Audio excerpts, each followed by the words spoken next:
Memory transcription subject. Slanek, Venlo Space Corps. Date, Standardized Human Time, December 5th, 2136. Marcel made the decision to move deeper into the tunnels. The further we got from my blood trail, the less chance we had of attracting arcs of attention. The human did everything in his power to disinfect my wounds and mask their scent. It was stressful to realize the atrocities occurring above ground as we camped amidst relative serenity. All it would take was one Arxor patrol to flush us out, scouring the sewers for hiding souls. Regardless, once the city was scraped dry, antimatter bombs would descend on it.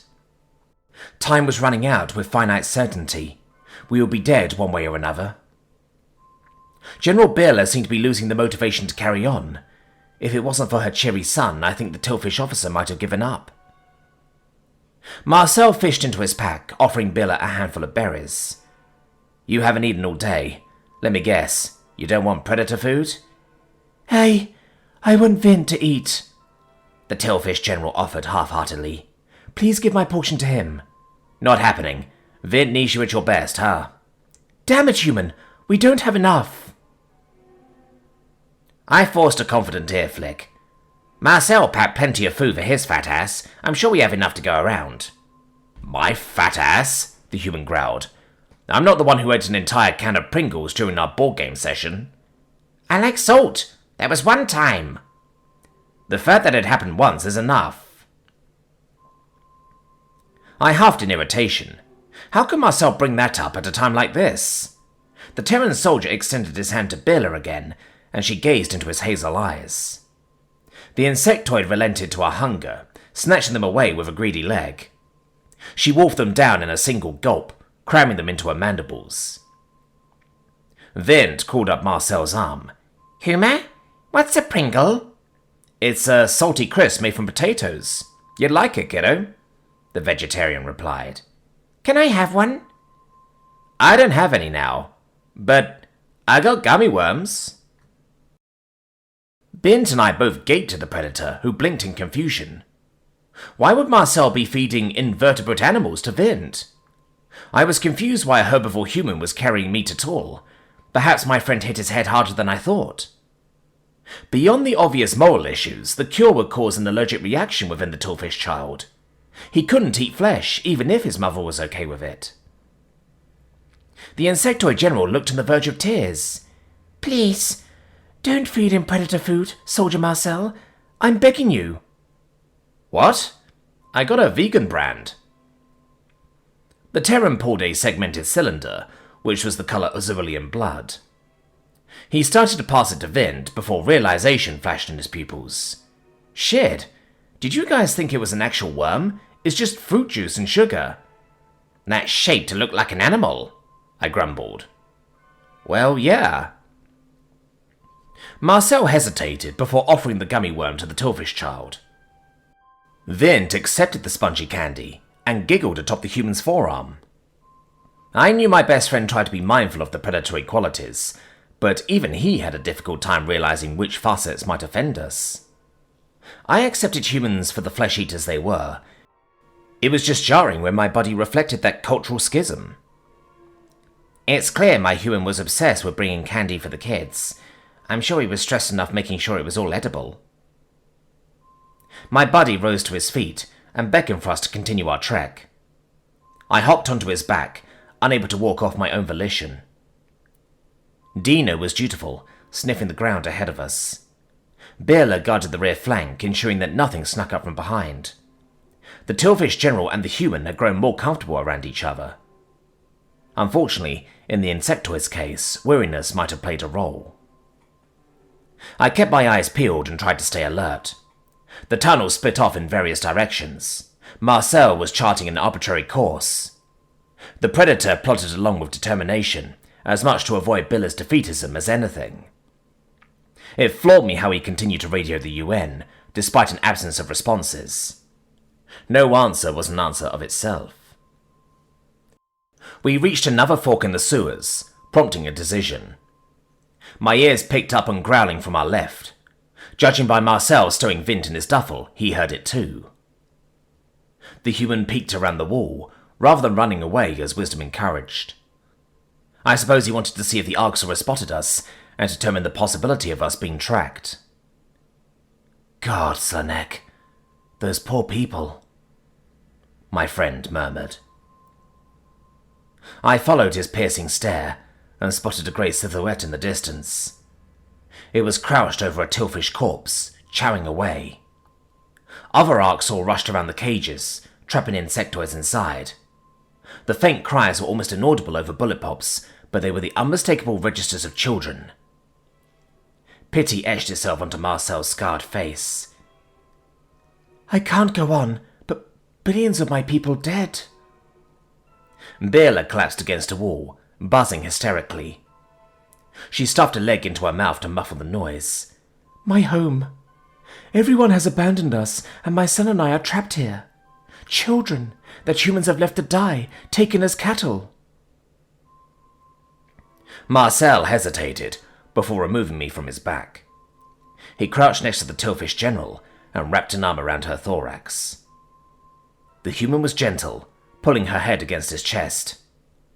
Birla's eyes widened in alarm, but she allowed herself to absorb his warmth. I could see the proximity to the Terran set her instincts ablaze. The red-haired primate stood abruptly. Fuck it. Let's go save the kids. What? But you... Birla began. We're going. Slanek, stay here. I'll give you my sidearm. I thought about arguing with him, but his resolute scowl told me his decision was final. Clasping the gun between my paws, I huddled against the wall. The shallow sounds of my breathing mixed with the background noise. After waiting for Marcel to charge off to rescue the kids, I inched closer to his new position. My injuries wouldn't prevent me from picking off a grey or two. Dino bounded into the fray, eager to get his jaws on an Arxor. Birla had life in her steps too as she followed my human's path. If we were doomed to die on Silis, what better way was there to go down? We could save kids from becoming a monster's plaything. We could help their parents defend them. The Greys were shooting at something, so some insectoids must be fighting back. I scooted along the floor and drew close enough to see who was putting up a defense. Tillfish exterminators were mounting a desperate stand, spraying flames at the Arxor. Only 2 of them were still living, and they had been separated from the children. As much as I hated these bastards at the extermination office, this was a good thing they were engaged in here. What the? One exterminator gasped, as an Arxor was shot from behind. His compound eyes focused on Marcel, who was firing on the Greys. Humans? No, they left us. The tillfish predator killers looked terrified, but their flamethrowers steered clear of Marcel and Birla. Vin's mother channeled her own fury, gunning down Greys at point-blank range. The Arxor backed away, shielding their caged prizes. The exterminator who had spoken before shouted to my human and begged for the kids to be saved. I was surprised he would voice such a request. I guess the Terrans look downright nice next to the Greys, though I wouldn't trust those tillfish not to torch Marcel the second this is over. The human lunged forward and ducked behind a fallen Arxor corpse. My friend utilized the Grey's body to absorb incoming bullets. The peril he was undertaking perturbed me, but I was confident that this wasn't a suicide run. However, that changed as Marcel's eyes suddenly darted to his pocket. Amidst gunfire, was the vegetarian paging the radio again? The UN weren't coming to our rescue. Tillfish children meant nothing to them. Have to help, I wheezed to myself. Move! It took painstaking minutes to advance, until I was almost to the conflict zone. My injuries were cause for absolute self-loathing. Why did I have to be a wounded liability? Hugging the sidearm, it took conscious effort to map out the battlefield. There were 11 Arxor total, following my friend's kills so far. That was a lot for one human and 3 panicked tillfish to manage. Matters took a turn for the worse, as 2 Greys circled off down the tunnel. They were heading right for my position, and had evaded Marcel's notice. I could tell from their flaming nostrils that they scented me. If I distracted them for a while, that improved my human's odds. My forearms raised the gun, popping off 3 shots. Each bullet missed by a long shot, earning sneers from the greys. One soldier licked its lips and smacked the gun out of my paws. Absolute terror coursed through my veins, as its teeth hovered a hair from my throat.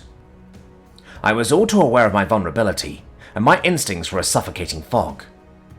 My desire was to scream, but I couldn't open my mouth. "You scared, stupid animal!" The lead Arxor traced a claw across my throat, and pressed his other arm into my sternum. "A delicacy like you!" A blur of motion appeared in my periphery. A brown ball ploughed into the filthy carnivore at full speed, stabbing claws straight into his throat. The Arxor staggered away from me while his knees buckled under it. It gave disbelieving gargles, sensing his life ebb away in a second. The creature clinging to his neck was a Godjed, and my saviour looked deranged. The Godjed dismounted, locking his claws in front of him. He met the Arxor's challenging stare and positioned himself between me and the monster. Those rich brown quills sported a pattern I'd know anywhere. It was one I'd last seen trying to execute my friend. Absolute hatred spurred me to my feet, and I screamed in a blind rage. I held myself at Sovlin's back, with anger granting me the strength to lunge ahead. The Godj's spines warded me off, but I barely felt the pricks. This monster treated my friend like an animal, placing a shock collar around his neck. The Krog captain inflicted agony for kicks and disfigured him for life. The residual trauma still affected Marcel to this day, no matter how he tried to mask it. "The Arxor, you dumb fuck!" Sovlin hissed. "You can do what you want with me after I deal with it!" A gunshot rippled down the tunnel, a thunderclap that snapped my outrage. A bullet sailed through the back of the grey's skull and ended its life in an instant. The kill was courtesy of a Yotl, who looked pleased with himself. I didn't understand how either alien ended up here, but I was hoping the Godja would end up in an Arxor cage. The Yotl chuckled to himself. "Too slow, old man. I dealt with it." Pained grunts echoed down the hallway, distracting me. Sovlin sprinted off before I could finish him, and the repugnant Arxor had taken my gun. Logical thoughts be damned, I'd execute that sadistic fucker even if he meant to help now. The level of hatred I felt for him was unrivaled. It was unfair that Earth let him off the hook for his unthinkable crimes. A limping human ambled down the hallway, and a series of curses ensued. Confusion took over, as I recognized Tyler's towering stature.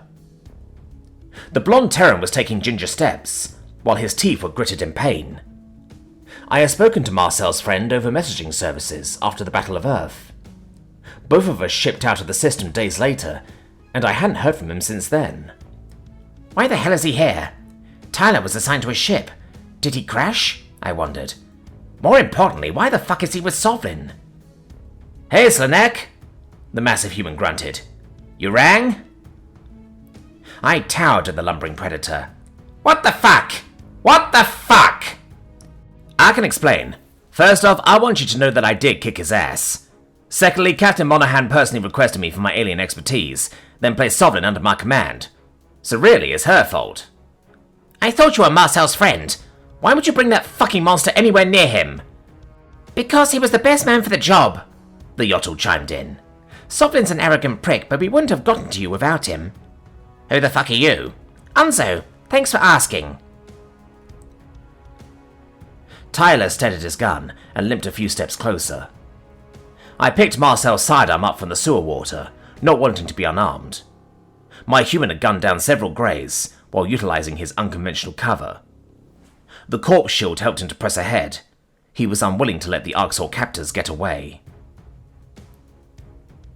Birla had formed ranks with the Tillfish exterminators. The 3 insectoids were combining flames and bullets, picking off one grey at a time.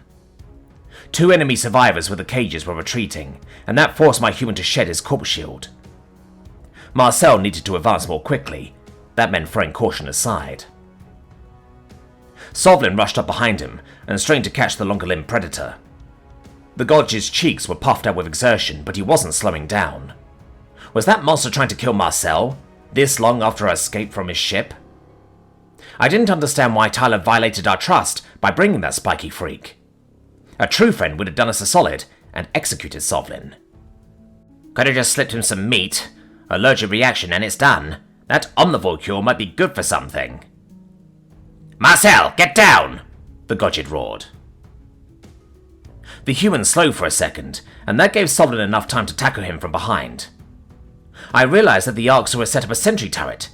They intended to gun down anything that passed through this area after their sweep. The monsters activated the device, and they retreated past it. Bullets zeroed in any motion in an automated stream. Sovlin hugged Marcel's head against the shallow water and shielded my human with his own body. Blue blood spurted from his back as bullets clipped his spines. An entire row was ripped out, causing the Godjid to scream in agony.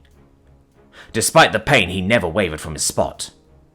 As long as the duo stayed against the floor, they were below the turret's sightline. The Tillfish hit the deck as well, before they could attract the gun's ire. Tyler retrieved his grenade launcher, though he had minimal ammunition in tow. The blonde human balanced on one leg and lined up his shot with careful precision. A projectile sailed down the tunnel, converting the turret into fragmented shards. Sovlin struggled to his feet and extended a clawed paw to Marcel. Tears glistened in my human's eyes. I could see him biting his lip. The primate threw his hand into the Godjid's grasp, avoiding his gaze. The callous captain tugged my friend upright through sheer willpower. Blood was still gushing down Sovlin's back, but he wasn't stopping for first aid. Shit, we lost the fucking kids, my human growled. And you? I'm not even going to ask. The Godjid touched a paw to his blooded back. I know you don't want to see me. No shit! Tyler didn't mention a thing about you because he knew I'd be pissed. Fuck! Do you have a ship? Yes. Hey, exterminators? I'm sorry that the Greys took so many of the kids. You and the civilian survivors want to come with us off this rock? The flamethrower-wielding Tillfish shifted. Yes, Predator. Your occupation was better than theirs. Okay. Get these people and my friends to safety, Sovlin. You do that, and I'll tolerate you for that long. Onzo propped me up, as the rest of the procession made their way toward us. I still wanted a piece of Sovlin, but I couldn't get over the fact that he saved Marcel's life. I decided I wouldn't go after the Godjid until we were clear of Silis. Between the vegetarian's head injury and my blood loss, neither of us should be flying. The most important thing to me was my human survival. A universe without him was a dark place. If Sovlin was our ticket out, then so be it.